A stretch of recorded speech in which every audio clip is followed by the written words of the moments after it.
Halo semuanya, perkenalkan nama saya Diki Prayoga. Untuk kelas kali ini kita akan belajar tentang Node.js. Nah, sebelum ke pengkodingan, kita harus tahu dulu nih, apa itu Node.js. Nah, untuk Node.js ini adalah jika kita mengunjungi sebuah websitenya di nodejs.org.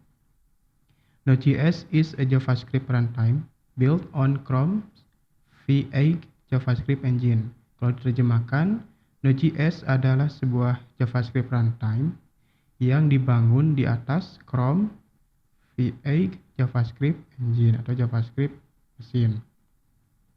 Nah, bagi yang tidak tahu Chrome V8 JavaScript engine, kalian bisa kunjungi websitenya di v8.dev. Jadi untuk Node.js sendiri adalah sebuah JavaScript runtime, bukan bahasa ya. Jadi Node.js sama JavaScript itu berbeda, saling berbeda. Jadi Node.js adalah sebuah runtime dan JavaScript adalah sebuah bahasa pemrograman. Nah, JavaScript sendiri adalah sebuah runtime yang dibangun atau dijalankan dengan menggunakan bahasa pemrograman JavaScript. Nah, ini adalah seseorang yang membuat atau merancang Node.js sendiri yaitu Ryan Leonhard Dahl atau biasa disebut Ryan Dahl. Nah, dia adalah seorang pemrogram Amerika kelahiran tahun 1981. Ryan Dahl ini dikenal sebagai perancang awal perangkat lunak Node.js dan juga Deno. Nah, bagi yang tidak tahu Deno, kalian bisa searching sendiri. Nah, jadi Ryan Dahl ini adalah perancang pertama.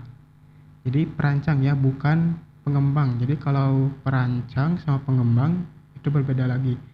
Jadi Node.js ini dibuatnya bukan hanya oleh Ryan Dahl.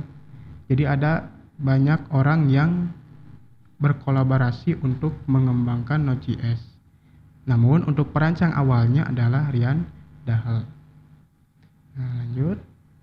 Jadi Node.js adalah sebuah runtime yang pertama kali dirancang oleh Ryan Dahl untuk lingkungan JavaScript yang dibangun di atas mesin Chrome V8 engine milik Google dengan mengandalkan model event-driven dan non-blocking atau asynchronous yang biasa dijalankan dari server side atau sisi server. Nih, apa tuh event-driven dan juga non-blocking?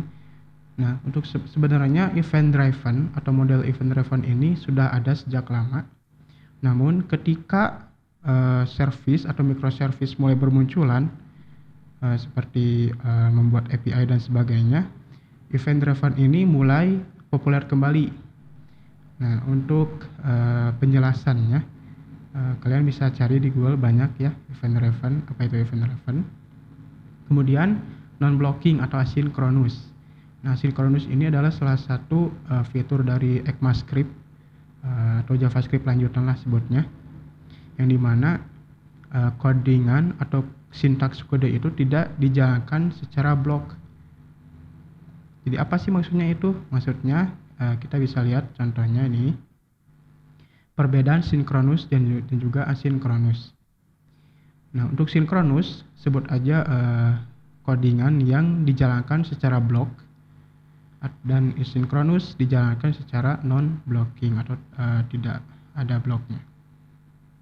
Nah, sinkronus ini kalau kita menjalankan codingan, misalkan data pertama diberikan waktu interval atau time-nya 20 detik, kemudian data kedua 7 detik, data ketiga 10 detik, dan data keempat 8 detik. Nah, data kedua ini akan dijalankan ketika data pertama sudah selesai 20 detik. Nah, setelah selesai 20 detik baru jalan ke data kedua. Data kedua setelah 7 detik akan jalan ke data ketiga dan seterusnya. Nah, berbeda dengan asinkronus. Asinkronus jika data pertama diberikan 20 detik, kemudian data kedua diberi 7 detik, kemudian data ketiga diberikan 10 detik, dan data keempat 8 detik. Nah, untuk asinkronus ini tidak akan menunggu data pertama itu dieksekusi. Jadi jika data kedua ini 7 detik, maka yang pertama dieksekusi adalah data kedua. Kemudian lanjut ke data keempat, data ketiga, dan terakhir adalah data ke-1. Itu maksud atau mungkin penjelasan singkat atau sederhana apa itu asinkronus atau syntax non-blocking. Kemudian, untuk apa sih Node.js ini dipakai?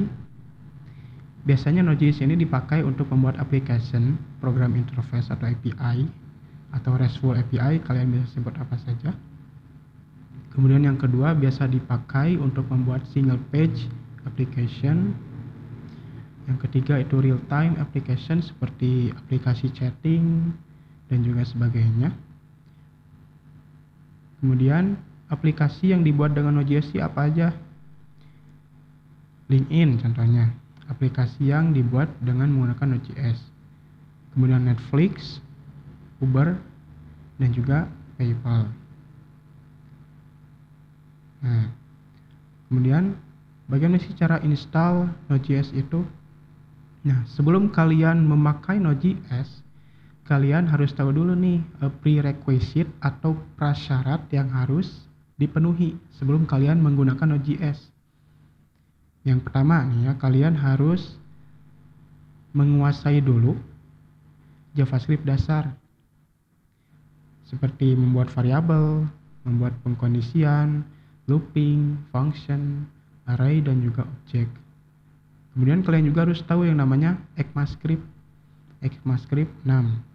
Sebenarnya sih untuk saat ini tahun 2022 ada yang namanya ECMAScript 7 kalau nggak salah ya. Nah, minimal kalian harus tahu dulu ECMAScript 6 yang dimana kalian harus tahu apa itu template literal, kemudian interpolation, kemudian let dan cons, terus cara membuat arrow function, membuat async await, dan juga bagaimana cara membuat error handling. Nah, setelah kalian belajar ini semua, JavaScript dasar sudah tahu, sudah paham, sudah mengerti bagaimana cara membuat JavaScript. Setelah itu membuat ECMAScript, kalian bisa lanjut dengan membuat sebuah Node.js. Nah, oke, sekarang kita lanjut bagaimana cara membuat atau cara instalasi Node.js